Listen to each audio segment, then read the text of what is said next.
Enquanto toda a atenção da comunidade internacional está focada na guerra dos Estados Unidos contra o Irã, Donald Trump inesperadamente decidiu ajudar o ditador russo e até salvar Vladimir Putin de um colapso econômico. Os Estados Unidos da América, que proibiam a compra de petróleo russo, ao contrário, permitiram recentemente que a Índia comprasse o petróleo russo que estava preso no mar. No Departamento do Tesouro dos Estados Unidos foi declarado que as refinarias indianas estão comprando milhões de barris de petróleo bruto da Federação Russa para superar a escassez de fornecimento causada pela crise no Oriente Médio. Estamos falando potencialmente de dezenas de milhões de barris de petróleo justamente no momento em que o preço disparou. Mas o grande paradoxo é que, ao mesmo tempo, na administração de Donald Trump, foi declarado que pretende impedir a China, ao contrário, que reduza as compras de petróleo da Rússia e compre mais dos Estados Unidos. Segundo a equipe de Donald Trump, esse acordo deveria enfraquecer a posição da Federação Russa na guerra contra a Ucrânia.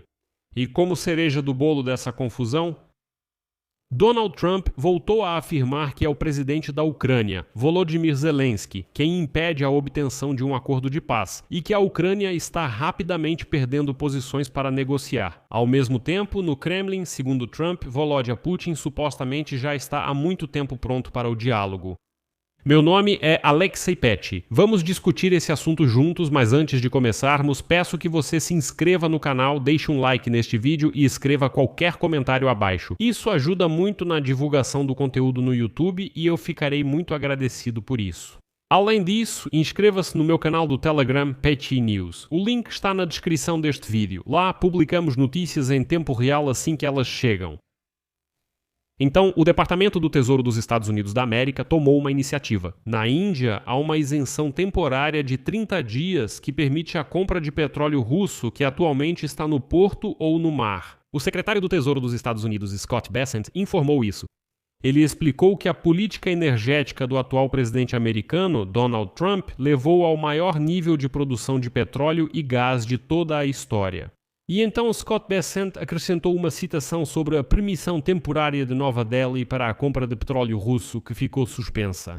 A seguir vou citar, depois vamos analisar.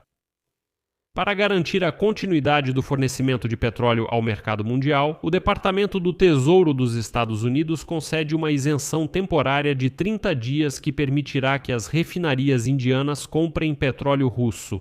Essa medida deliberadamente de curto prazo não trará benefícios financeiros significativos ao governo russo, pois permite apenas operações com o petróleo que ficou retido no mar. Agora vou explicar. Quero destacar de imediato que isso são duas mentiras em uma só. Primeiramente, Scott Bessent esqueceu de mencionar que foi justamente Donald Trump quem anteriormente proibiu a Índia de comprar petróleo russo sob ameaça de tarifas. O próprio Trump iniciou a guerra contra o Irã, causando instabilidade no mercado de petróleo. E a segunda mentira é que a suposta permissão temporária não trará muito dinheiro para Vladimir Putin. Isso não é verdade. Aqui está Bessent nos dizendo mais uma vez. Uma medida deliberadamente de curto prazo não trará ganhos financeiros relevantes ao governo russo. Isso é mentira. Isso é mentira, pois Bessent diz que seria só o petróleo preso no mar, não novos suprimentos, como se não desse para lucrar com isso. Vou explicar uma coisa. Em primeiro lugar, o fato é que a maioria dos embarques de petróleo para a Índia é feita justamente por via marítima. Em segundo lugar, antes do início das hostilidades no Irã, cerca de 60% ficava retido no mar. 60 milhões de barris de petróleo russo que ninguém queria comprar por causa das sanções. Os petroleiros com esse petróleo ficavam à deriva no mar e no oceano. Esse petróleo ficava simplesmente armazenado por semanas no mar, nos petroleiros, e Putin já estava oferecendo descontos absurdos, só para alguém comprar. Por quê? Porque a Rússia já estava sendo forçada, já estava à beira de reduzir a produção de petróleo, porque já não havia mais onde armazená-lo. E então, o que o Departamento do Tesouro dos Estados Unidos faz? Na prática, eles dão sinal verde total para a Índia comprar todo esse petróleo russo que ficou preso no mar, com o qual Putin não sabia o que fazer. Putin dizia, pelo amor de Deus, já estou dando descontos e até pagamos mais, mas levem esse petróleo.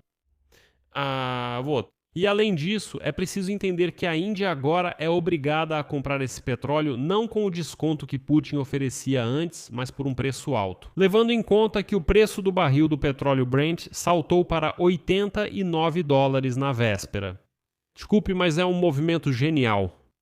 A medida temporária vai aliviar a pressão causada pela tentativa do Irã de tornar o setor energético mundial refém. E, como se sabe, anteriormente os Estados Unidos insistiram para que Nova Delhi parasse de comprar petróleo russo. Em troca, Washington ofereceu seu petróleo americano ao mercado indiano. Posteriormente, os Estados Unidos e a Índia firmaram um acordo comercial. O acordo, em fevereiro de 2026, previa que a Índia abrisse mão de uma parte significativa dos recursos energéticos russos. Com o tempo, Nova Delhi encontrou mercados alternativos à Rússia para a compra de petróleo. Em particular, além dos Estados Unidos, eram países do Oriente Médio, cujos fornecimentos atuais se tornaram impossíveis devido à guerra no Irã. Mas o paradoxo é que, paralelamente a isso, segundo o Wall Street Journal, o mesmo Scott Bessent afirmou que os Estados Unidos pretendem pedir à China, ao contrário, que reduza as compras de petróleo da Rússia e compre mais dos Estados Unidos. O consentimento da China pode enfraquecer a posição da Rússia na guerra contra a Ucrânia. O Wall Street Journal escreve que, antes da visita do presidente dos Estados Unidos, Donald Trump, à China, o chefe do Tesouro dos Estados Unidos, Scott Bessent, já está analisando as questões que devem ser incluídas na pauta. Um dos temas pode ser a redução das compras de petróleo russo pela China. Segundo fontes, Bessent já falou sobre os esforços para convencer a China a comprar, em vez disso, produtos de petróleo e gás dos Estados Unidos. O Wall Street Journal também especifica que o ministro Bessent está considerando levantar a questão da energia em uma reunião com seu colega chinês, o vice-primeiro-ministro He Lifeng, que deve acontecer em Paris já em meados de março. Nessa reunião, eles planejam acertar os parâmetros da cúpula entre Trump e o líder chinês Xi Jinping, que até o momento está prevista para o início de abril. A redução das compras de petróleo russo realmente seria um grande desafio para a China, que afinal recebe petróleo da Federação Russa com um desconto significativo. Dizem que o petróleo americano seria muito mais caro e a recusa em comprar o petróleo russo prejudicaria as relações de Pequim com o Kremlin e enfraqueceria a posição de Moscou na guerra. Além disso, Bessent considera a possibilidade de pedir à China que reduza também as compras de petróleo iraniano. E então o Wall Street Journal explicou: embora a maior parte do fornecimento de petróleo iraniano ainda esteja suspensa após os ataques dos Estados Unidos e de Israel, Washington quer que Pequim reduza sua dependência de longo prazo do petróleo iraniano caso o fornecimento seja retomado no futuro. Os Estados Unidos permitem que a Índia compre petróleo russo, mas, por outro lado, tentam convencer a China a não fazer o mesmo. Embora, em ambos os casos, todo esse dinheiro vá para Putin continuar a guerra contra a Ucrânia. E nesse cenário, Trump simplesmente decidiu dar o golpe final e chocou a todos com a declaração. O presidente da Ucrânia, Volodymyr Zelensky, impede um acordo de paz e a Ucrânia perde rapidamente poder de negociação, enquanto o Kremlin estaria pronto para dialogar. Foi o que declarou o presidente dos Estados Unidos, Donald Trump. Em particular, o presidente dos Estados Unidos expressou insatisfação com a posição de Volodymyr Zelensky em relação ao fim da guerra. E, na opinião de Trump, o lado ucraniano está perdendo poder de influência, enquanto o Kremlin supostamente demonstra total prontidão para o diálogo. E vou terminar com uma citação de Trump: Zelensky precisa agir e fechar um acordo. É inacreditável que ele seja um obstáculo. Vocês não têm cartas, agora ele tem ainda menos. Vou deixar isso em aberto. Escreva sua opinião e suas conclusões nos comentários deste episódio. Inscreva-se no canal, ative o sininho e não se esqueça de deixar o like. Amigos, se este episódio foi útil e interessante para vocês, vocês podem apoiar financeiramente o nosso canal do YouTube com uma doação ou assinatura paga pelos links e dados na descrição deste vídeo ou pelo QR Code na tela de vocês. Cuidem-se. Tchau para todos.